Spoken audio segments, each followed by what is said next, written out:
Programa VIP. Oferecimento.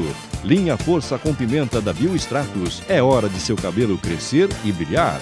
Unimed Cuiabá. Cuidar de você. Esse é o plano. E Orlean Cuiabá. Grife de revestimento de paredes e tecidos. 2129-5409. Olá, muito boa noite. Sejam bem-vindos ao VIP especial deste domingão. E hoje aqui comigo e Ana Cristina Vieira no estúdio está o senador Zé Medeiros. Ele que é do partido Podemos, vai contar um pouco da história desse partido também, que é novo, né, senador? E vamos conversar com ele hoje sobre o que está acontecendo lá em Brasília, os bastidores, os projetos dos quais ele vem apresentando, os projetos já aprovados também de importância no Senado Federal, e falar um pouco do contexto político, porque o ano que vem, 2018, está aí, tem eleições. Ele já confidenciou que é candidato à reeleição como senador. Boa noite, senador.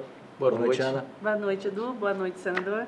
Vamos começar falando do Podemos, que é o partido que você está hoje, que é um partido nacionalmente encabeçado pelo Álvaro Dias.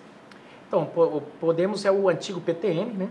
E trocou toda a parte da diretoria nacional do partido. A deputada federal Renata Abreu encampou um projeto de lançar candidatura à presidência, convidou o senador Álvaro Dias e ele topou a parada.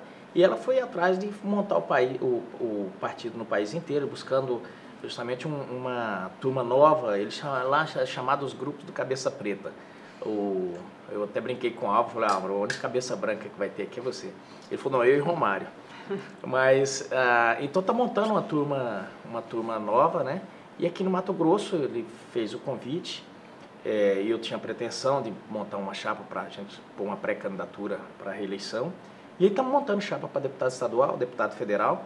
E lógico, o projeto maior do partido é a candidatura do Álvaro Dias, porque o que se entende é que, como está muito polarizada a discussão política, e o Álvaro já foi governador, tem muita experiência, é um sujeito que está aí, já foi todos os cargos como agente político e não tem nenhuma mácula sobre o seu currículo. Para presidente. Para presidente. Então a gente entende que será um candidato que o eleitor, com certeza, no debate político, no decorrer da campanha, vai começar a prestar atenção.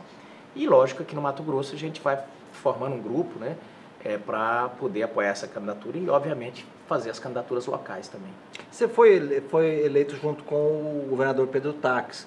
Você, se não me engano, era segundo suplente? Não, primeiro suplente. Primeiro suplente do Pedro Taques. O Pedro ganhando para governo, você acabou, teve até uma celeuma, né? Teve. Quem assumiria, e isso está resolvido? Isso está resolvido, porque isso aí, na verdade, é o seguinte, eu era candidato a deputado federal, e o primeiro suplente do Pedro, que era o Zeca Viana, o deputado Zeca Viana, saiu, e aí precisava substituir. Aí eu renunciei à candidatura e vim para substituí-lo. Ponto, a conversa é essa. Lógico que depois que terminou a eleição, ninguém esperava, essa grande verdade, a galera não esperava que o Pedro ganhasse. Aí veio um monte de discussão, não, mas era para ser e tal. Na verdade, queriam ganhar no tapetão, né? Isso foi para a Justiça, o STF já julgou, tem outra ação aí colocada pelo Carlos Abicalil do PT, que quer caçar a chapa inteira. Então, essa discussão, isso já está consolidado, o entendimento na Justiça. Óbvio que vão discutindo e tal, mas uma das ações já morreu. Já está tão próximo, né? Daqui um ano já tem uma nova eleição. Te assustou virar senador assim da noite pro dia? Olha, uma experiência, eu diria uma experiência, como é que eu digo, angustiante nos primeiros dias, porque lá no Senado, como geralmente, ela é uma casa onde os políticos todos já estão no ápice da sua carreira, ali você tem ex-presidentes, ex-governadores, caras que já tiveram mandato de tudo que é espécie. Com muita trajetória já política. Com muita trajetória, muita experiência, e sem falar que tem ali pessoas preparadíssimas do ponto de vista de quase todos os assuntos que você pensar. Por exemplo, a economia, por exemplo, você pega um Serra. Serra pode ser ministro da Fazenda de qualquer país do mundo. É um cara talhadíssimo para tudo. Educação, você tem um Cristóvão, um cara com curso formado em Sorbonne, aliás, já deu aula na França, deu aula. Quer dizer, e aí você vai levar um assunto, vai falar na tribuna, você tem que ter, fica sempre um... Tem que estar embasado. Tem que estar embasado, senão você... Até porque o peso de um senador de Mato Grosso é o mesmo peso de um senador de São Paulo. Correto. E você corre o risco, por exemplo, teve contra o Milagre, não vou contar o santo, mas teve um senador uma época lá que começou a falar algo lá e o outro pediu a parte. Ele falou, concedo com muita satisfação, me sinto honrado, a parte ao senador, ele falou, olha, não se sinta tanto. Na verdade, eu estou pedindo essa parte para impedir que você contamine a todos nós com esse monte de desinformação que o senhor está colocando aqui, porque a coisa não é assim, assim, assim, assim. Desmontou, acabou com... Então a pessoa tem que ter muito cuidado com números, com o que for falar ali, porque saiba que sempre, além de toda a imprensa nacional que está lá sempre de olho, tem os pares mesmo ali que são muito escolados, pessoas com experiência. E, senador, quais foram as bandeiras que o senhor levantou e que continuam hasteadas? Olha, na verdade, como eu cheguei e eu tinha só 4 anos, eu não peguei uma bandeira assim. Eu fiz quase um tipo correntão quando chegava no Cerrado antigamente, né? Todas as comissões possíveis de participar, eu participei e estou participando.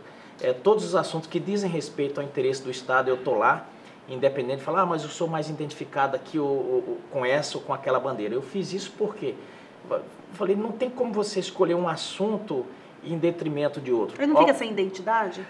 Pode ser que você fique que você não fique marcado, que nem assim, Cristóvão, o senador Cristóvão é o cara da educação. Táxi, quando estava lá, o cara do combate à corrupção. Mas ao passo que se você optar por fazer isso, você até se dá bem pessoalmente. Mas eu penso que a representação do Estado, ela fica um pouco deficiente com o seu representante. Porque... Carimbada, né? Senão o cara fala, não, o cara é representante do agronegócio. Exato. O Estado não é apenas agronegócio, não, então, é representante do comércio. É que a gente vive um contexto, cada vez mais busca-se especialização. Exato. Né? E aí... Mas como os assuntos, os interesses do Estado, eles são amplos, por exemplo, eu estou mexendo, acabei de chegar da Argentina, estou mexendo com hidrovia. Acabei de ter uma reunião no BNDES, que é a questão da BR-163. Estou mexendo num assunto lá no Pará, que não diz a respeito de Mato Grosso, mas tem a ver com Mato Grosso, que é um pedaço da 163 que sempre atola lá, mas impacta toda a produção. Mas como se aprofundar em tudo, senador? Não fica superficial? Não, porque aí você tem aí que vai a assessoria. Né? Se você tem uma assessoria que trabalha, e graças a Deus eu trabalho bastante, mas a minha assessoria trabalha mais ainda, eu encaminho e o restante a assessoria faz. Eu encaminho e a gente vai fazendo assim. Dita qual é a tônica? A tônica. Porque, na verdade, o Estado precisa de tudo isso. Porque se você pegar só uma ou duas, o Estado fica sem aquela representação lá. E lá são 27 estados brigando pelo mesmo quinhão. Então, a gente tem que se desdobrar, senão você fica... ainda mais Mato Grosso, que não é eleitoralmente importante, vamos dizer assim, porque nós temos 3 milhões de habitantes. Aí não chega a 2 milhões de eleitores. Né? Vamos dizer que chegue a 2 milhões e pouco de eleitores. Mas o que é que ocorre? Quando vem, por exemplo, uma campanha presidencial, o sujeito prefere visitar o bairro do Diadema, em São Paulo, que tem 4 milhões de habitantes, sei lá, 3, 4 milhões de habitantes. Que vira Mato Grosso. Do que vinha Mato Grosso. Então, por isso que o cara falou, cara, mas você precisa ser tão incisivo no Senado? Eu falei, eu preciso. Se eu fosse de São Paulo, talvez não precisasse. Por exemplo, o Serra chega lá, tranquilo, mas São Paulo é praticamente um país. Mato Grosso não, nós precisamos de tudo. Então, tudo tem que ser tomado muito no grito. Eu estou direto nos ministérios, lá com o ministro Padilha, com toda hora, um verdadeiro lobista do Estado, e tem que ser assim. Agora, óbvio, isso tem um prejuízo, minha assessoria sempre diz, tem um prejuízo do ponto de vista eleitoral, porque tem pautas que realmente elas não são, por exemplo, eu vou falar lá de agronegócio, um exemplo. Agronegócio tem 30 grandes produtores de Mato Grosso, grandes mesmo, talvez tenha uns 300, 400 médio alto, o restante ali, vamos pôr uns 3 mil talvez, e acabou o público. Esse é o público do agronegócio. E já tem representante. E já tem representante. Mas tem pautas que não tem como você não defender o interesse do Estado. E eu faço isso. Agora, não dá voto. Isso aí não tem dúvida disso. Dá dinheiro. Não, para mim não vai dar dinheiro, porque ele já tem os representantes dele. Se ele tiver que investir, vai investir nesse ou naquele e não em mim. Então, mas o que a gente tem que ter em mente, muito assim, você está aqui para representar o Estado. Então, falou que é do Estado, você tem que estar lá gritando. Então, eu peguei a bandeira mesmo do Estado de Mato Grosso. E, graças a Deus, tem dado certo. Por exemplo, essa hidrovia, eu estou muito convicto. Eu jantei, antes de ontem, com o embaixador da Argentina. É um assunto que entrou para a pauta, a partir de reuniões que começamos a fazer com eles. Hoje, o presidente Macri tem isso como uma das prioridades do governo dele, porque nós conseguimos fazer entender ali, e não é só eu, mas isso com toda a Embaixada da Argentina, conseguimos formar a Câmara de Comércio Brasil e Argentina, veio para cá. Óbvio que o governo do estado também abraçou e foi junto, e isso é muito importante. Mas nós fizemos ver, e o governo argentino compreendeu muito bem o seguinte, que nós hoje compramos insumos do mundo inteiro. Podemos comprar da Argentina, que tem potássio, há um monte ali, aqui do lado, e que né? faz fertilizante, e que o frete pode ser muito barato. Entra no rio lá, vem sair aqui em Cáceres. Então, isso tem desenvolvido, e óbvio que a gente torce que os resultados possam também refletir num reconhecimento da população amanhã ou depois. Mas se não vier, fica o resultado prático. Essa semana nós tivemos aí um turbilhão com as delações, né, com o novo áudio que o Joesley, não sei se por engano, não sei se por querer, ou por cargas d'água que foi, apareceu um áudio de 4 horas, uma conversa, que acabou até botando em suspensão o próprio Janot, né, e o ex-auxiliar dele, o Marcelo. Você acredita que essa delação vai ser cancelada, os benefícios dos diretores da JBS? Tem que ser, né? Tem que ser. Aliás, ela não deveria ter acontecido. Isso ali, eu desde o primeiro momento eu comecei a fazer. Eu elogiei muito e tenho sido um defensor da Lava Jato, mas eu tenho dito, tem a Lava Jato e a Lava Jato. Tem a Lava Jato de Curitiba e tem os membros em Brasília. Todas as vezes que os membros de Brasília se meteram na história, o resultado não foi com o padrão de qualidade de Curitiba. Virou um espetáculo midiático. Além disso, até que Curitiba também faz o espetáculo, mas o caso, assim, o resultado, quando os brasileiros viram, peraí, o homem que corrompeu mais da metade da República, o homem que acabou com todas as plantas pequenas e médias de frigoríficos do país inteiro, Mato Grosso é um exemplo, o cara que pintou e bordou, e aí pegou o empréstimo do BNDES naquele estilo que todo mundo sabe, e aí ele delata e vai ser exilado na Quinta Avenida em Nova York. Eu, inclusive, gravei um vídeo lá em frente à casa dele, falei, tá aqui, ó, a prisão de luxo do senhor Joesley Batista, falei, ali fica a Trump Tower, que é a casa do Trump, e tá aqui o homem exilado na Quinta Avenida. Quer dizer, todo brasileiro naquele momento ficou com gosto de caixão velho. Todo brasileiro apoia a Lava Jato. Mas quando viu aquilo, falou, aí tem coisa errada. Mas, senador, o senhor acha que se não fosse dessa maneira, ele iria delatar? Mas você não tem a dúvida. Você não tem a dúvida disso. Se ele não garantisse essa... Ele seria preso. Mas ele seria preso. Então, mas se não fosse dessa maneira, se ele fosse preso, então, ele teria delatado dessa maneira todos os detalhes? Você o senhor acredita nisso? Você viu quando ele disse nesse último áudio que ele falou, olha, nós vai, aspas aqui, viu, gente? Porque ele não domina nem pelo nós português. Vai contar só 20%. Só 20 traquinagens, aliás. Só 20 traquinagens nossa, mas não conta 30. Nós só vai contar 20. Se ele tivesse preso há 2 anos, que nem Marcelo Odebrecht está... Que nem Silval Barbosa. Que nem Silval Barbosa, ele contava 31. Não contava 30, não. Aí ele foi lá, faz um acordo, aí eu até chamei aquilo lá de acerto. Aquilo lá não era um acordo, é um acerto. Uma coisa nebulosa, com o homem principal do Rodrigo Janot metido naquela coisa, instruindo ele enquanto ainda está olha, uma coisa terrível. Ele saiu oferecendo empréstimo para pessoas, para tentar gravar essas pessoas. Tem parlamentar aqui de Mato Grosso, não vou falar o nome porque ele não me autorizou a falar, mas que recebeu oferta de, não quer um dinheiro emprestado, o que tem? Ele está tentando fazer o sujeito falar, não, eu quero para ele poder gravar. Gravar, filmar e dizer que era propina. Por quê? Porque ele queria ter alguma coisa para entregar. Pegou a Aécio, fez uma gravação toda mandrake do presidente da República. Então, assim, eu não estou tentando santificar ninguém nem condenar, eu estou avaliando o contexto dessa delação que foi totalmente estranha às de Curitiba. Por exemplo, a de Curitiba está lá.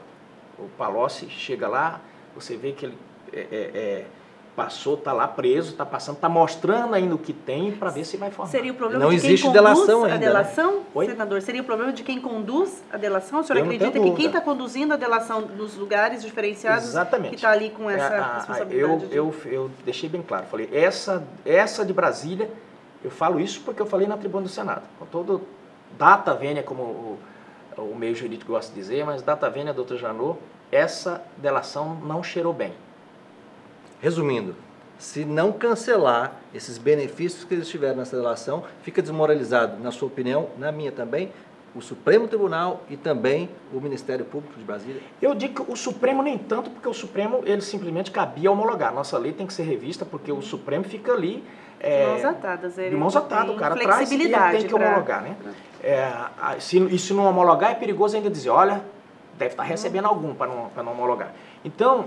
Entre aspas também, vamos colocar aspas aí, porque foi muito rápida essa homologação dessa delação. Correto. Então, o que é que eu vejo ali? Se ela não for revista, vai ficar essa mancha aí. Vai ficar essa mancha. Aliás, já ficou. Vai limpar um pouco se for revista.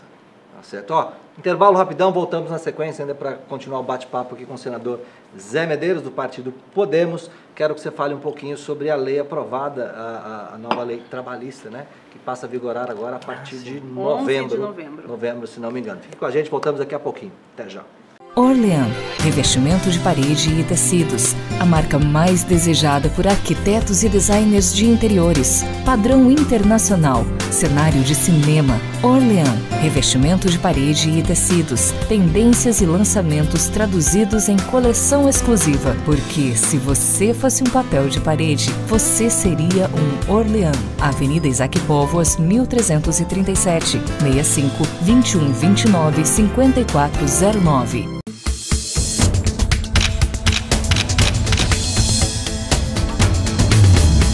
Meu cabelo tem pressa de crescer. E o seu? Lançamento. Biostratos Força com Pimenta. Tecnologia exclusiva Bioxil. Propriedades da pimenta e microqueratina. Para um crescimento saudável com brilho extremo. É hora do seu cabelo crescer e brilhar. Biostratos. Cosméticos naturais. Muito bem, de volta com o VIP, hoje recebendo aqui no estúdio o senador Zé Medeiros, ele que é do partido Podemos e está aproveitando agora o final de semana de feriado prolongado, né, senador, para falar, conversar um pouquinho com os jornalistas, com os veículos, está passando também aqui pelo programa VIP. A reforma trabalhista aprovada no Senado Federal teve o seu voto favorável. Teve meu voto favorável e espalharam, inclusive, outdoor aqui em Cuiabá, no estado inteiro, dizendo traidor dos trabalhadores. Falei, mas votei convicto de que estava votando a favor dos trabalhadores.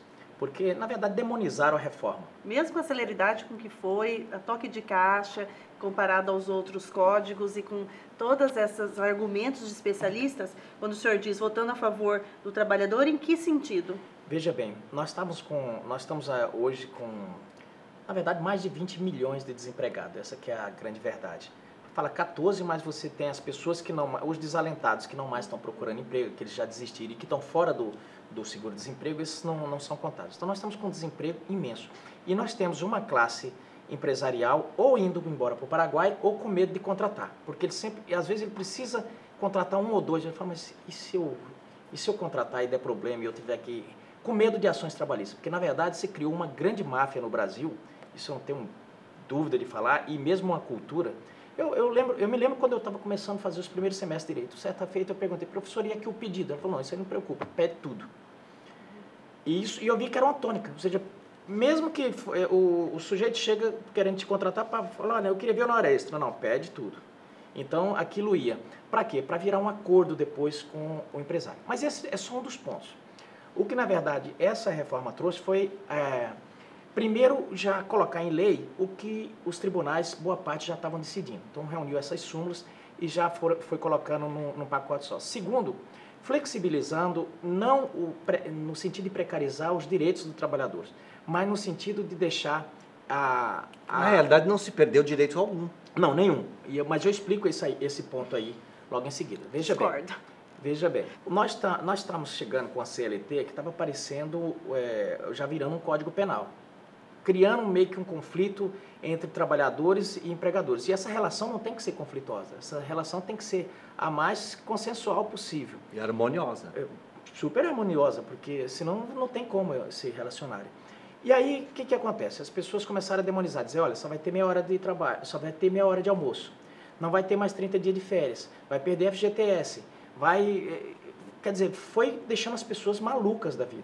Isso obra dos sindicatos, obra do PT, que tem interesse de receber de todo trabalhador brasileiro com obrigação, né? Era obrigado, agora não será mais, você contribuir para sindicatos. O que ocorre é o seguinte, também tinha esse viés de muita, eu diria, sanha dos sindicatos, porque assim, no momento que retira a obrigatoriedade, muitos sindicatos passaram a dizer o seguinte, mas senador, nós vamos deixar de existir, só a CUT vai poder existir. Então eu tenho dito o seguinte... Quantos mil sindicatos nós temos no Brasil hoje? Nós temos aí em torno de 17 mil. Mas o que ocorre? Na Alemanha? Mas o que eu tenho dito é o seguinte... O que eu tenho dito é o seguinte... O que eu tenho dito é o seguinte, é que os sindicatos são importantes, mas no momento que o sindicato ele for atuante, ele vai continuar sobrevivendo. Eu digo isso porque eu fui sindicalista também de um sindicato que não tinha contribuição obrigatória. Era serviço público, mas não tinha.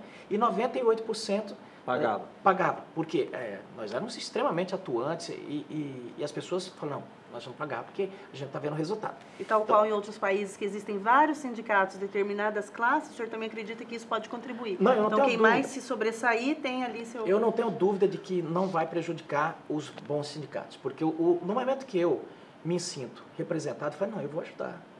E as pessoas fazem isso mesmo. Agora, esse é um ponto, mas teve muita celeuma nesse quesito. O outro ponto era tentar desmentir, e o governo não conseguiu ajudar os parlamentares que votaram nessa reforma a desmentir essas mentiras. As pessoas continuam achando que ela não vai ter mais o seu horário de almoço, que ela vai perder os direitos. E, na verdade, dos direitos consagrados na Constituição, não se perde nenhum, porque essa lei não está mexendo nos direitos ali que estão basilados lá na Constituição. Os outros direitos, tem gente que diz o seguinte, olha, mas eu sou afetado no direito no seguinte sentido. Eu agora, se eu for para a segunda instância, eu vou ter que pagar, vai entrar sucumbência no meio também, se eu perder, eu vou ficar com medo de entrar e tal. Justiça gratuita? Exatamente. Então, tem essa discussão também. Mas é o correto. Eu sempre digo o seguinte... Eu vou te dar um exemplo aqui, Ana, de uma condenação que a minha esposa sofreu na empresa dela. Uma pessoa que trabalhou por 7 dias, não se deu bem com a equipe, e ela foi desligada. Presta atenção, trabalhou por 7 dias. 1 ano e pouco depois, chega uma ação trabalhista dessa pessoa exigindo direitos, certo? Ela foi na primeira instância, a juíza esculhambou com ela, dizendo que ela estava querendo enriquecimento ilícito, porque ela nem havia pedido reintegração ao trabalho. Ela alegou desinformação, dizendo que, eu não sabia. Ela não pode alegar desinformação, né? Nenhuma lei. Mesmo essa reforma trabalhista vai entrar em vigor dia 11, quem não souber não pode alegar desinformação diante do Como juiz. assim? Eu não sabia. Constitucional. Aí a juíza negou a causa para ela. O advogado dela, sabendo que nas instâncias superiores ele teria um gancho, ele entrou nas instâncias superiores. Fato acontecido, na instância superior, a empresa foi condenada a pagar para essa pessoa que trabalhou por 7 dias, não pediu reintegração de posse, R$26 mil. Você acha isso uma justiça justa? Eu sou contra a reforma trabalhista como foi feita por vários. Eu harmonizo com a ideia da ministra Adelaide, com esses argumentos. Sou a favor de algumas coisas sim que foram feitas nesse caso. Eu acho que essa flexibilização é preciso, porque num caso como você está narrando, é óbvio para qualquer pessoa que é completamente uma afronta. Sim. Só que assim, acredito que a reforma trabalhista vai privilegiar quem mais fere o direito do trabalhador, que pesquisa está aí para mostrar, os números mostram que é União Federal, Governo do Estado e instituições bancárias. E elas vão continuar se privilegiando nessa situação e o trabalhador vai prejudicar. Claro que tem coisas importantes na reforma trabalhista, mas tem muita coisa que prejudica. Eu fiz uma entrevista com o doutor André Molina, do Direito do Trabalho, que é daqui, juiz titular de Mato Grosso do Direito do Trabalho, e a gente destrinchou, que é uma pauta interessante para a gente trazer aqui para o VIP, destrinchou item por item, mostrando prós e contras. Né? E aí, claro, como ele disse, subjetivo, interessa para quem? Olhar para quem? Eu percebo muito mais perda do que benefício. O senhor, mais benefício do que perda. E assim vai ser essa discussão. Vamos ver agora como vai ser, porque as jurisprudências vão se formando, e aí todo momento que a lei vai ser colocada em prática e outras coisas assim vão acontecendo. Ana, eu converso com muitos empresários, eu sou empresário. Ser empresário nesse país, da maneira que era essa lei, é coisa totalmente injusta. Chega a ser um crime cometido contra o empresário. Porque o pequeno empresário, ele vira refém de tudo. Então, só que aí foi feita uma reforma trabalhista que vai continuar beneficiando os que mais ferem o trabalhador. Instituições bancárias, governo federal, estado. E aí os pequenos empresários, que teriam que ter um olhar diferenciado, sabe? Isso que eu digo, que assim, considerando o tanto que os mais litigados... Qual direito que eu estou dizendo? Você que teve uma entrevista da população... Hein, Ana? Me cita 3 direitos que vão perder. Por exemplo, quem trabalha no manso, pega um ônibus, fica 2 horas para chegar nesse manso. Antes, quando ele pegava o ônibus da empresa, a empresa ia buscá-lo, ele saía da casa dele, é desumano isso, 2 horas para chegar. Aí ele trabalha 8 horas e volta mais 2 horas. Antes, essas 4 horas era computado como trabalho prestado. Porque o veículo era oferecido pelo empregador. Agora não. E tem muito trabalhador que não sabe que quando chegar no final do mês, ele não vai receber pelas 12 horas, ele vai receber pelas horas. Porque esse tempo de ir e vir... Isso não é um caso muito isolado que ele pode ser negociado pelo trabalhador na hora de fazer o contrato de trabalho? Você acha que o empregador vai negociar esse tipo de coisa? Não, jamais. Jamais. Veja bem, e isso aí foi bem discutido lá pelo seguinte. A pessoa que estava oferecendo transporte... Só uma parte, você está colocando o trabalhador como um coitadinho. Não é um coitado. Eu acho que as pessoas não são coitadinhas. Não é como coitado. É só reconhecer. Poder de negociação. Tem poder de negociação. Mas como você disse, você vai ficar coagido, você vai acabar aderindo. A pessoa que trabalha precisa trabalhar para viver. Você vai acabar aderindo ao que está sendo proposto para você. Mas foi o que o senador colocou, são 20 milhões de desempregados. Não se gera mais emprego nesse país. Mas olha o outro lado. É um argumento eu achei interessante isso que ela colocou. Vamos ver o outro lado. É o seguinte, se você não der... Por que acontece? Muitos empresários davam o transporte. Aí no momento que ele deu o transporte, a pessoa falou, não, então ele já está em trabalho. O que passou a acontecer? Só alguns começaram a dar transporte. Falaram, não, toma o vale transporte.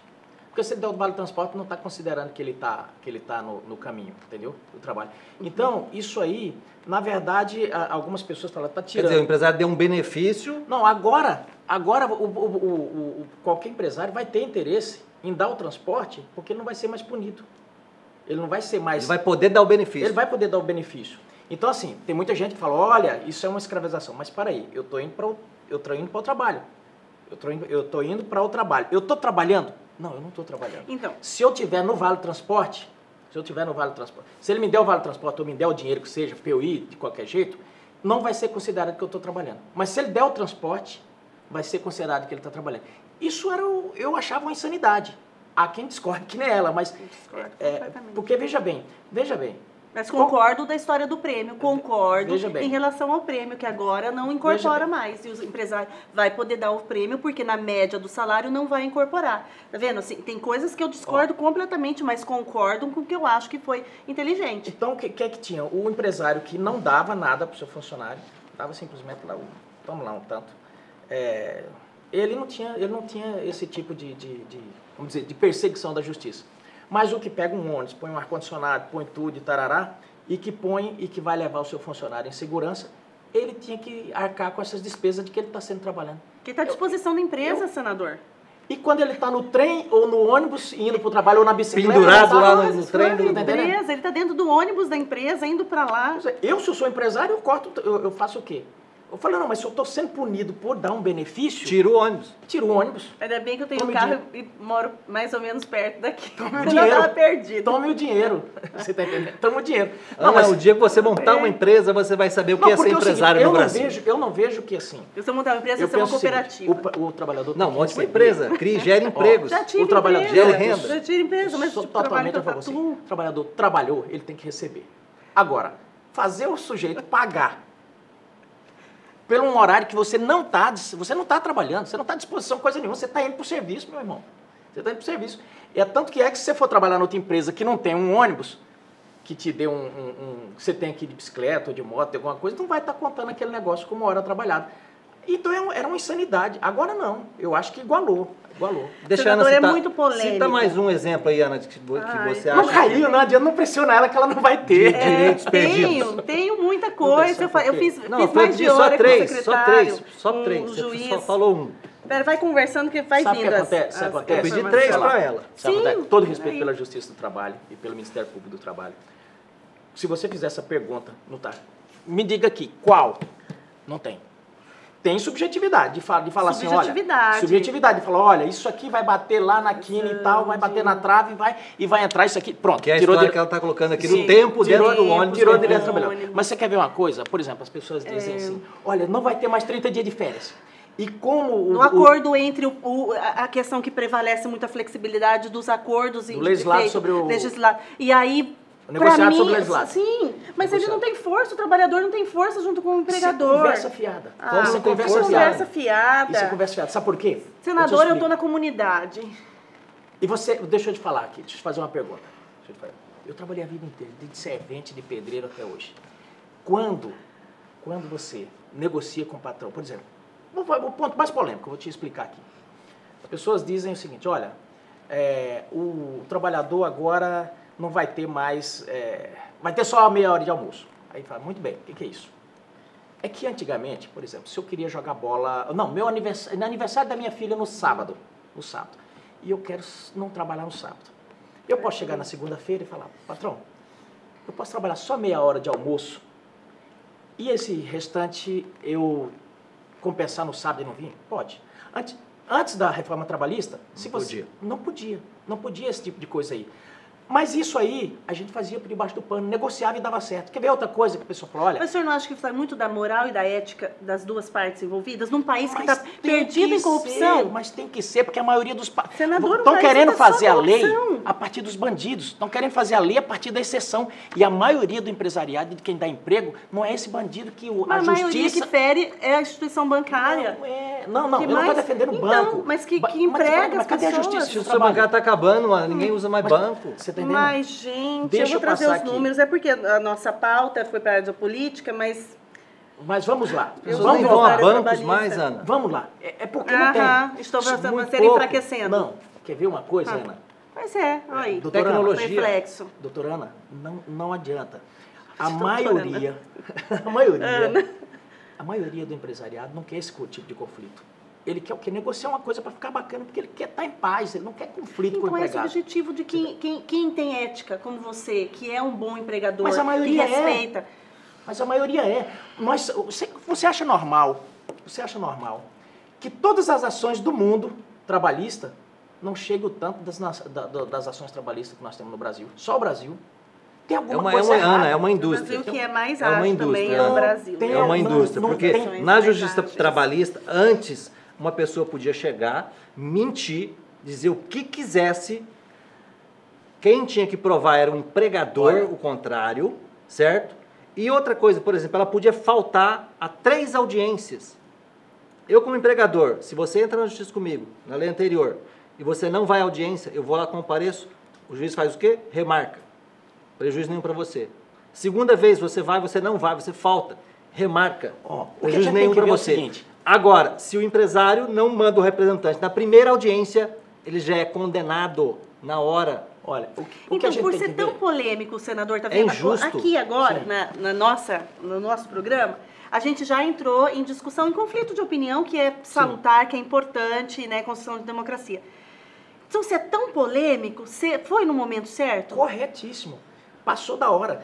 Porque o que a gente tem que ver não é o seguinte, não é a minha opinião nem a sua. É o seguinte, pega todos os direitos que nós tínhamos dos trabalhadores. E agora observa, qual desses direitos aqui que perdeu? Bom, nenhum. Então, por isso que eu pedi para citar 3 também. Por exemplo, do ônibus é um exemplo de direito perdido. Não perdeu. Não, isso não é direito, isso era um benefício dado pelo empresário. Tá. Não era um direito. Gente, eu tenho direito de discordar. Eu tenho direito de discordar. Não estou falando da sua discordância, eu estou dizendo o seguinte: isso não era um direito. Eu tenho direito de pensar diferente. Não, senador, isso era um direito. Era uma concessão que estava sendo punida. Concessão, não é direito. Mas é olhar subjetivo. Não, mas não é direito, Ana. Você pensa dessa maneira. Quais são os direitos trabalhistas, Ana? De outra maneira. FGTS mexeu? Não. Férias? Não. Só férias mexeu, agora em 3 vezes flexibilizou. Mas mexeu. Mas beneficiou. Porque veja bem, olha só, deixa eu contar o das férias. É para a Ana não ficar maluca. Senão a Ana vai ficar maluca aqui conosco. Ana, presta atenção. Eu toda a vida trabalhei 22 anos no regime nesse regime de repartir as férias em 3. Era a coisa mais maravilhosa do mundo. Sabe por quê? Eu poderia, quando eu ia escolher minhas férias, já que eu podia dividir, eu colocava 10, 10 e 10. E eu sempre escolhia atrás de algum feriado. Então, eu nunca tive 30 dias de férias nesse tempo inteiro, em 22 anos. Eu sempre tive 40, 45, dependendo. Porque eu colocava atrás de um feriado grande, e aí eu tinha, ao invés de 10, eu tinha 13, 14, às vezes 15, entendeu? E rapaz, não, mas se eu não quero, eu pegava 30, você tá entendendo? Porque é uma coisa assim, para deixar mais livre. Aí, às vezes, o patrão precisa lá num tempo, falando, Ana, eu preciso que você trabalhe aqui nesse período, você não pode pegar no outro? Posso. Então, ele fica. Eu estou precisando de você, não, tem como você não tirar 30? Você pega 15 depois? Pode. E eu nunca tive problema. O exemplo que o senhor disse, né, a questão, por exemplo, do sábado à tarde ali da festa, que antes era pago hora extra, e agora o empregador tem a possibilidade de negociar em folga. Sim. Não é um direito? Não, se ele quiser. Mas já existia Mas isso. se ele Banco de quiser, horas. pois é, mas e se ele Mas quiser que é o problema? Não, mas o problema é o seguinte, ele não ia ter esse direito. Ele não ia... Ele não teria. Ele teria que trabalhar.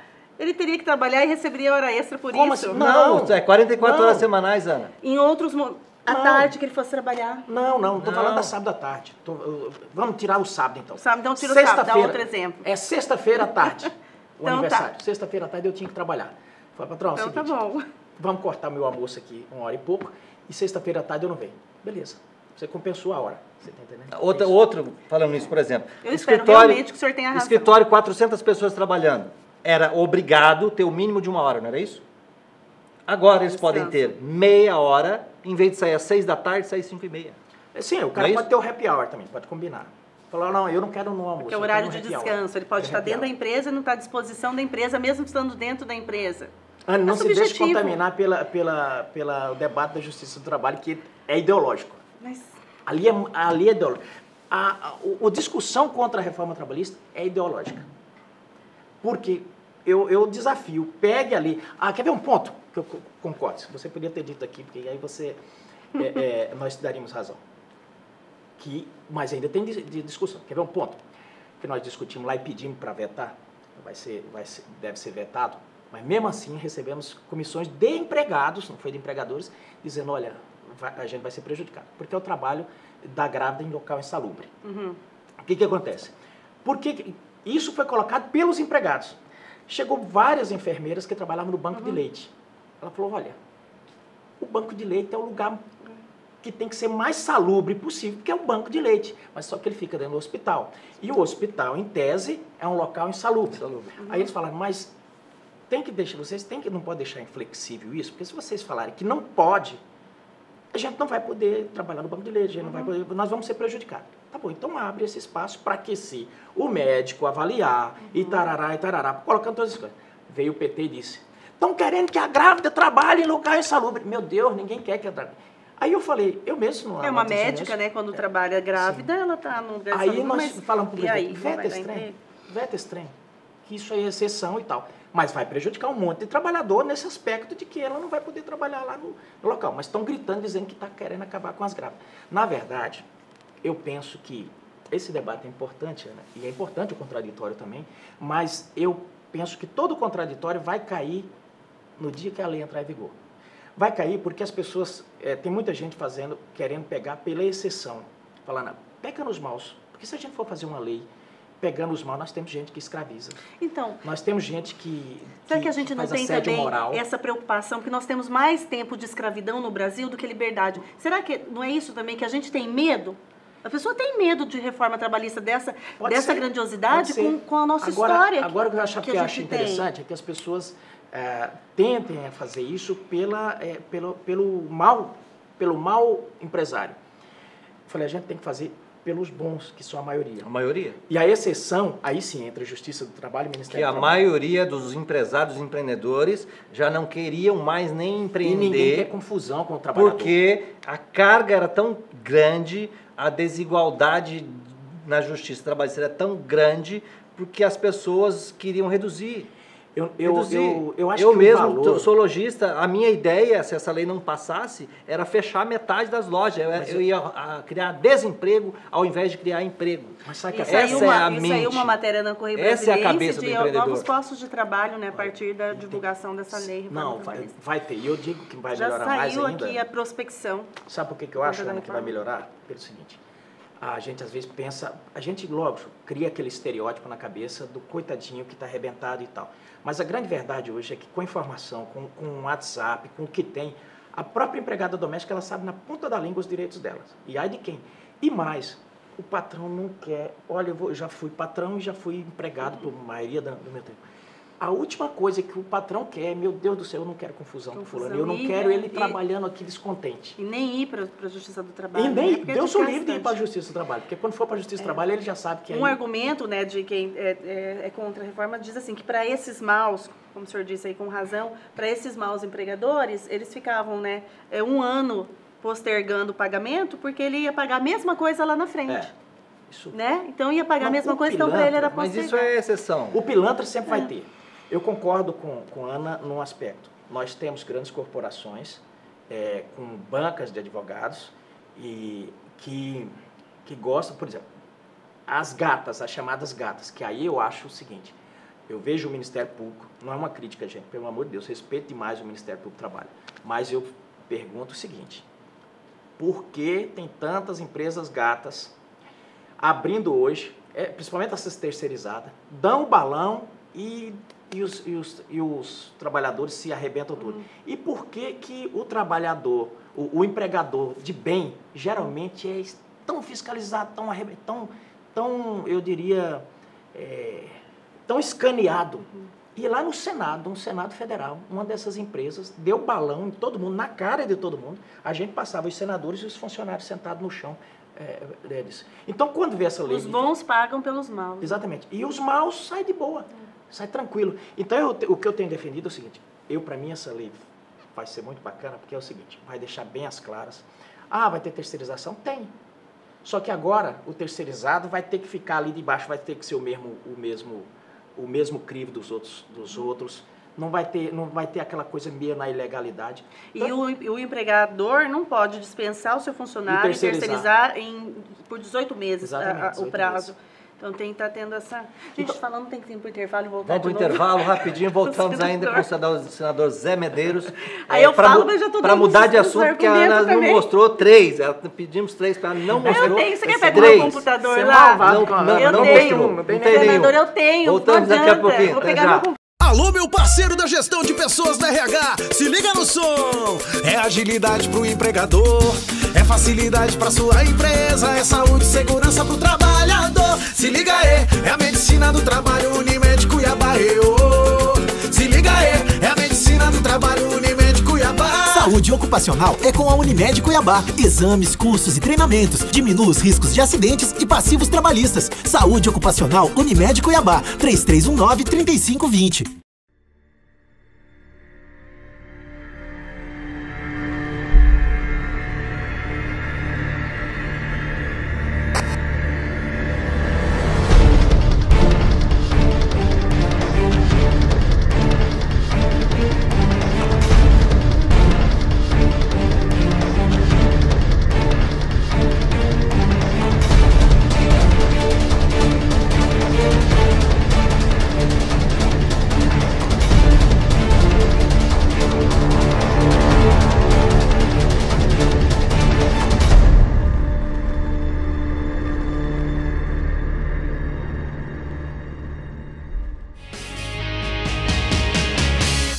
Muito bem, de volta com o VIP, hoje recebendo aqui nosso convidado especial, o senador Zé Medeiros, do partido Podemos.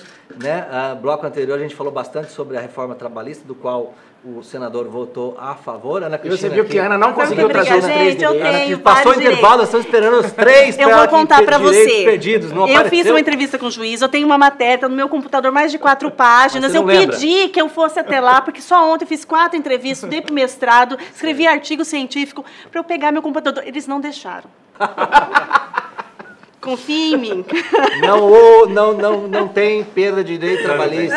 Tem, gente. Ó, o que vai acontecer, acessa meu blog, senador, vocês vão ver o texto. O que vai acontecer, na minha opinião, é que no prazo de 1 ano, 2 anos no máximo, todos esses empregos perdidos serão recuperados, porque você tem uma estabilidade jurídica para você empreender, para você contratar. Exemplo, toda virada de ano agora, todo funcionário tem que sentar e dá como quitada as obrigações trabalhistas. Antes não, se você passasse 10, 15 anos trabalhando, aí no 16º ano você chega lá na Justiça do Trabalho e fala assim, não, porque por 16 anos eu fiz hora extra, não me pagaram, porque eu nem almoçava, porque, ó, senador, entrar na Justiça contra uma empresa nossa, a pessoa entrou alegando, sabe o quê? Que ela estava com pedra nos rins e que a empresa não dava água para ela. Sabe onde ela trabalhava?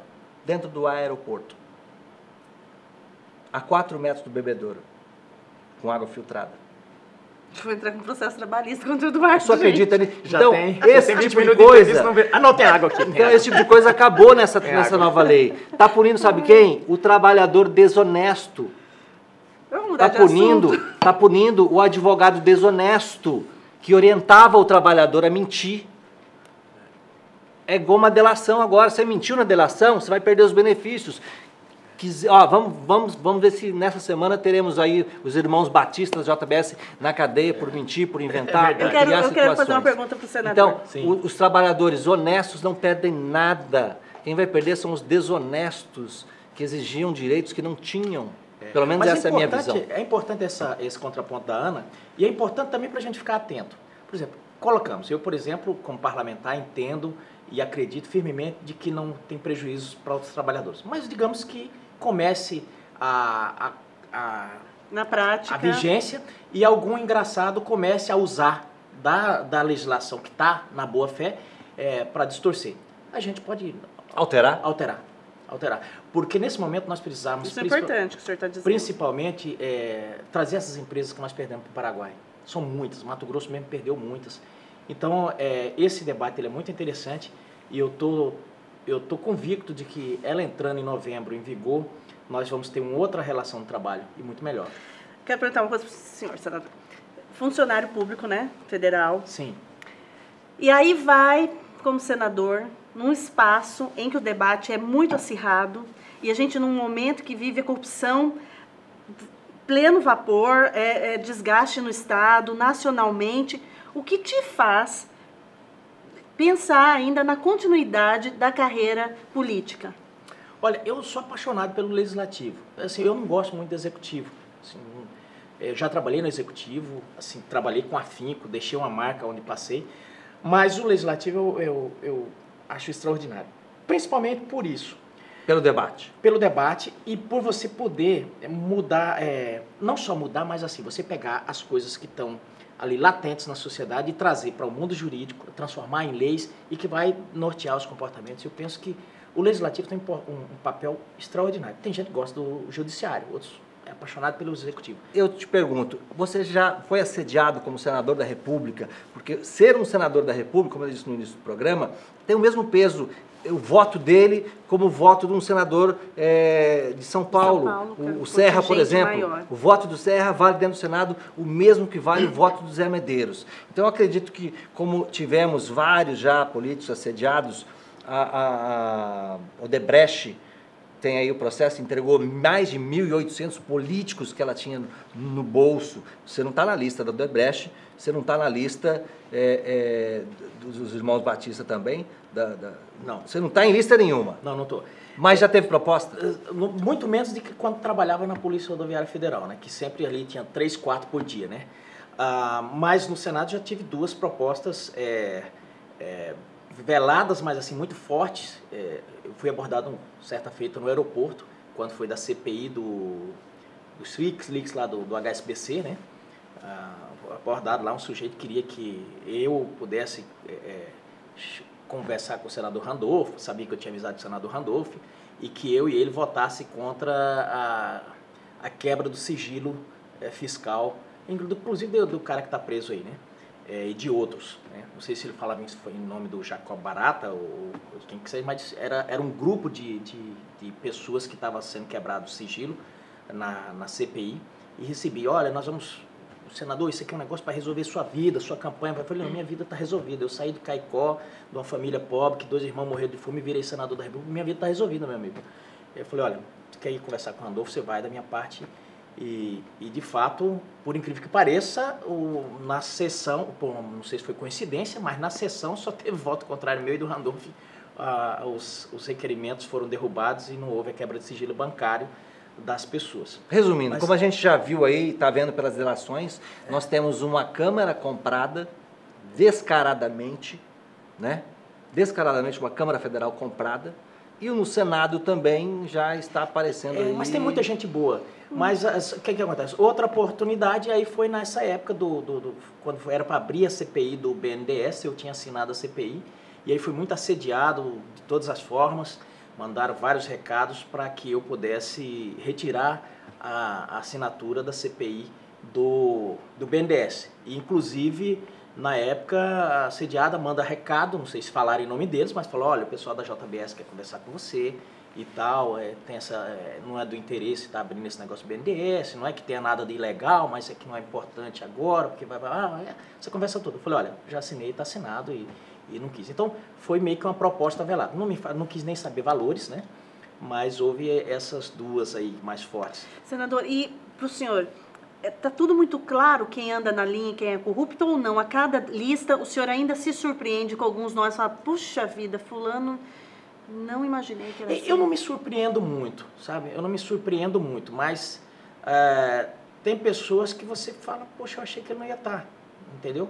Mas dizer que foi uma surpresa, não, porque como eu trabalhei 22 anos na área de segurança e já vi muita coisa, então, assim, eu realmente não me surpreendo muito, não, quando acontece. Eu procuro não julgar também. Isso, eu acho que tudo isso a vai política impactar. sempre girou em torno de benefício para um lado, benefício para o outro. Enfim, as campanhas eleitorais sempre foram bancadas por empresas que depois cobravam a fatura. E isso era numa proporção menor. É por isso que... Nos 12 anos do PT, isso se intensificou. Aquela velha história, né? Quem nunca ganhou visibilidade. Quem nunca comeu do melado... Quem ganhou visibilidade. Quem nunca comeu do melado, quando come, se lambuza. Isso aí vem da época de Dom Pedro, então nós estamos vendo aí toda a cúpula... Nós estamos vendo aí toda a cúpula petista agora denunciada, né? E o pessoal do PMDB foi denunciado na sexta-feira também. Mas uma coisa você não pode negar. Eu vi sempre o Lula falando que tirou milhões da pobreza, e eu sempre discordava, achava que não, mas essa semana o Palocci confirmou que ele tirou milhões da pobreza. Acho que foi 300 milhões de uma pancada. Tirou mesmo, aí, ó. 300 milhões. Isso é triste. 300 milhões. Tirou 6 Gedel. 6 Gedel de uma vez. O senhor falou em BNDES. Aqueles 51 milhões no apartamento que agora o Gedel está preso, provavelmente daqui a pouco vão dizer proveniente de onde que veio. Né? Os corredores de Brasília diz que aquilo ali não seria, acho que não seria BNDES, seria de Caixa Econômica. Por ali pra... Tá. E o senhor acha que isso vai refletir na mudança, na próxima eleição? Isso tudo que está acontecendo vai dar um chacoalhão no Brasil e vai realmente ter um impacto ali quem está ocupando os cargos de senadores, deputados, enfim? Há quem diga que tudo vai continuar como antes no Castelo de Abrantes, né? Mas eu tô com alguma coisa me dizendo que vai ter renovação aí. Mas toda eleição, senador, a gente espera isso. Eu fui candidato, Ana, você lembra, em 2006. 2006 foi aquele ano que estava o julgamento do mensalão, enfim, começou a puxar o fio do novelo ali da corrupção e tal, e o país estava indignado com aquilo, porque aquilo é dinheiro de pinga hoje, né? Considerado com o que a gente está vendo. Eu, como cidadão, na época, eu falei, não, eu vou colocar meu nome como candidato, porque a gente só fica metendo pau, dando cacete em quem é político, mas ninguém coloca a cara, a tapa, né? E eu peguei e me candidatei a deputado estadual naquele grupo, que é o mesmo grupo que você está hoje, né? Aquele grupo do Eu Sozinho. Fui candidato de mim mesmo. Foi em 2006, não? Foi em 2006. Engraçado, eu fiz isso também. Eu fui candidato a deputado federal, não tive nem 10 mil votos. Mas assim, para mim até achei que foi muito. Eu tive 2.045 votos para deputado em 2006. Eu não tinha grupo, não tinha nada, fui sozinho para ver como é que era. E percebi que quem se elegeu foram os mesmos, os que já tinham mandato. Eu também fiz isso. E a maioria, dinheiro, né, a maioria na campanha, a maioria dos que estão aí, que vocês viram no Jornal Nacional, no Fantástico, recebendo dinheiro lá no gabinete do assessor do Silval. E as campanhas na época custavam em torno de 3 milhões para um deputado se eleger. E a gente está vendo aí, comprovadamente, como é que eles pagam a campanha. Mas é por isso que eu estou te dizendo que eu acho que vai ter alguma coisa diferente pelo seguinte. Primeiro que assim, esse pessoal que foi pego aí nesse programa Sorria, que você está sendo filmado, Eu tenho impressão, fica muito latente na cabeça do eleitor. Eu acho difícil essas pessoas conseguirem recuperar sua imagem, sua credibilidade, sua imagem. Segundo é que houve um baque muito forte aí na questão, não há financiamento mais empresarial. E aí, fala, vai pegar público. Bom, não há financiamento empresarial Caixa 1. Caixa 1. Mas Caixa 2 é Caixa 2. Pode ser feito a qualquer momento para quem quer que você queira. Mas aí eu acho, mas aí é o seguinte, com o advento, de 2006 para cá mudou. Hoje o celular, ele é um bicho.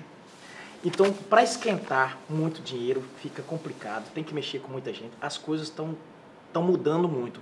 Eu tenho a impressão que vai ter alguma coisa diferente. Pode ser que eu esteja com o feeling errado, mas só muda se o povo, não, depende do eleitor, for na urna e falar, esse não vou eleger mais, esse não vou, esse não vou, esse não vou. Quem que está limpo?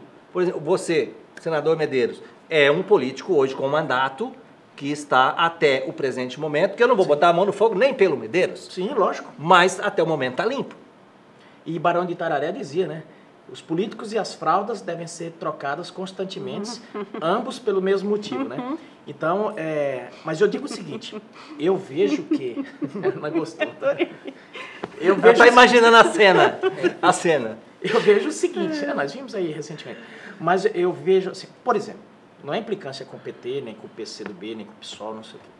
Mas como esses partidos eram detentores da ética e da probidade, e eles faziam esse discurso, e o principal capital e alicerce político deles, os pilares que sustentavam eles, era combater a corrupção e melhorar a vida da gente. Como aconteceu isso, e não sou nem eu que estou falando, alguns deles falam, não, ele não admite que houve roubo, mas eles falam, mas a gente errou mesmo, a gente e tal. A grande verdade é que está todo mundo vendo o que aconteceu. O que ocorre? Esses partidos, eu acho que eles são afetados de forma muito forte. Por quê? Não é nem pelos seus próprios eleitores. Pelos seus próprios eleitores, não pelo aquele religioso, não pelo fanático que esse fala, não, todo mundo rouba mesmo, então eu vou continuar votando no meu aqui. Mas aquele eleitor que faz a leitura... Pela ideologia, percebeu que essa ideologia foi enganado, né? Ele não vai votar nesse candidato. É por isso que eu digo. Esse dia o pessoal fala, o Lula tem que prender, se não... Eu falei, não, se tiver que prender o Lula, for para ele não se eleger, eu falei, não precisa prender, deixe solto, porque não tem o menor perigo do Lula ganhar essa eleição. As pessoas, como assim? Eu falei, olha, o Lula, ele sempre teve o tanto de voto que tem agora, que está agora aparecendo nas pesquisas. Acontece que isso nunca dava para ele se eleger. Aí, ele vem com Duda Mendonça, se fecha aliança com a que ele chamava de direita, e faz uma carta ao povo brasileiro, quartinha de Lula, paz e amor. E falou, olha, nós vamos assim, vamos seguir. Enfim, fez aqueles combinados e ganhou essa parte do eleitorado. Falei, e chegou ao poder. E chegou ao poder. O que acontece? Mas esse povo era o seguinte, ele só tinha medo do Lula mexer na economia, mas ele admirava o discurso do Lula, admirava a postura do PT e tudo mais. Acontece que o Lula foi lá, fez o governo e tal, mas aí descortina-se essa coisa toda com Dilma e vem essa Lava Jato, vem essa coisa. Caramba, era igual o PMDB, era igual os outros. Ele perdeu esse eleitor. Não, acho que a visão assim, é pior do que os outros. Não que seja, porque eles eram, o discurso deles era de combate a isso tudo. De probidade. Mas aí esse eleitor não vai mais, e esse era o que inteirava para eles ganharem. Esse dia eu falei para o senador Lindbergh, Lindbergh, não tem perigo de vocês ganharem a eleição. Eu falei, porque esse eleitor... Lindbergh é um senador fanático, né? Que ainda defende o Lula até hoje, né? Exatamente. O Lindbergh. Eu falei, esse eleitor vocês perderam. Eu falei, então agora vai vir outra coisa, tomara que não vá muito para um outro extremo. Nós vamos fazer a pré-campanha do Álvaro, que é uma pessoa bem centrada, e vamos procurar colocar uma alternativa para o país. Mas eu falei, esse eleitor se decepcionou por isso. Porque esse eleitor, eu, por exemplo, votei no Lula na primeira vez. E eu era desse tipo de gente que fala, caramba, esse cara é o cara e tal. Vai fazer diferença, vai impactar em avanço social. Então, agora vem todo esse contexto aqui. Lava Jato e tudo mais, e aí as pessoas estão querendo alguma coisa diferente. Eu não sei o que virá, mas eu sei que vai ter coisa... eu acho que não vai ser como as outras eleições. Eu acho que vai ter chance para o chamado candidato eu sozinho. Será? Tomara. Eu não acredito muito não, porque eu já vivi isso em 2006. na pele. Eu também andei rua por rua de Rondonópolis com o microfone na mão e Eu uma ideia na cabeça. Eu ouvi muito. O que eu ganho se eu votar em você? Ah, também ouvi. Incrível, eu ficava bobo. Eu não tinha o que cair morto, eu andava a pé porque não tinha como abastecer. E o sujeito falava, você vai me dar o quê para eu votar em você? Vai me dar o quê? É o que muito, eu ganho? né? As pessoas criticam as delações, criticam o que está acontecendo na televisão e fazem coisas absurdas. E não se percebem como antiético. Né? Então você fura fila, por exemplo, mas está ali criticando. Não vai longe, então, não. 22 anos trabalhando na rodovia. Aí, quanta coisa você se deparou? Nunca vi um acidente com carga valiosa que ela não fosse saqueada. Às vezes o motorista arfando ali para morrer nos últimos suspiros e as pessoas catando. Uma vez um caminhão de banana, gente, banana é o símbolo da coisa barata. Pôs um caminhão, o sujeito morrendo, sangrando para todo lado e as pessoas catando caixa de banana e saindo. Então por isso que eu digo, eu não me surpreendo muito com as pessoas, porque eu vivi isso durante 22 anos. Então, quando fala o político, fala, olha, político só vem... O político vem do povo. Vem do povo. Tá certo. Olha, na sexta-feira foi denunciado aí os líderes do PMDB, né? Dias antes, os líderes do PT, líderes do PP, enfim. Parece que está todo mundo no mesmo balaio, né? E tem gente que comemora, eu não comemoro. Eu não comemoro porque é nosso dinheiro. É triste, é lastimável. E o que eu vejo, senador, é que nós precisamos de mais pessoas como você, com conduta ilibada, com nome limpo, para disputar eleições no ano que vem. Porque se nós acharmos que não tem salvação, a coisa não vai mudar. Não, a gente tem que ir tentando, porque o eleitor também está... Esse dia o Luiz Felipe Pondé, eu acho ele extraordinário, ele disse o seguinte, eu estou de um jeito que quando fala assim, eu sou honesto, eu já seguro minha carteira. Ele falou, porque tem tanta gente usando, eu sou honesto, eu sou honesto. E aí tinha um pensador também que dizia o seguinte, eu não me lembro quem foi, mas ele disse o seguinte, poder e honestidade, se você precisar, é que nem dama, se você precisar dizer que é porque não é. Quando você vê uma dama, ela não precisa falar, olha, eu sou uma dama. Não, você está vendo pelo andar, pelo jeito que ela fala, pelo gesticula, pela educação. É uma dama. Ela não precisa dizer, oi, eu sou uma dama. Se eu sou honesto, ou se você é um cidadão de bem, você não precisa dizer o tempo inteiro, eu sou, eu faço, eu sou. Não precisa. Não precisa dizer aquela famosa frase, não existe um cidadão que seja mais honesto que eu. Não precisa, porque a autoafirmação é para quem não tem certeza do que diz. Vambora, Ana, vamos despedir do senador? Vambora. Foi muito bom falar com o senhor. Eu só o acompanhava, né, pelas mídias e confesso que a sua delicadeza e gentileza me surpreenderam, assim, pela... Obrigado, Ana. Tá vendo? Você foi chamada de doutora Ana e ela... doutora. Não é por isso, não. Ela chamou de não é doutora. por isso, não. Não Tá é, mas é porque no espaço em que a discussão, como o senhor disse, o contraditório é tão importante para se construir, é raro pessoas que aceitam... muito raro. Eu acompanho lá debate tá muito... o debate no Senado inflamado. E vejo coisas absurdas, agressões. Então, quando a gente pode colocar as opiniões e construir, porque estamos juntos construindo aqui ideias, e a gente faz muito, Eduardo, nós somos bem diferentes, e como é legal, porque ele me respeita, por isso eu também, a gente constrói, me dá essa liberdade, é muito bom. E quando a gente tem um entrevistado assim, que permite que o diálogo flua. Muito obrigado. Obrigada. Ganhei o dia. Pode Boa se noite, despedir, né? que está em casa. Olha, eu queria agradecer a vocês e tranquilizar. Nós tivemos esse debate quente, mas eu quero deixar, assim, aquelas pessoas que estão muito preocupadas, principalmente com relação ao emprego. Não estou defendendo aqui Temer, eu, aliás, quero que esse governo termine logo, para a gente ter uma eleição e o Brasil continue, mas o que eu sinto, assim, a economia está dando sinais.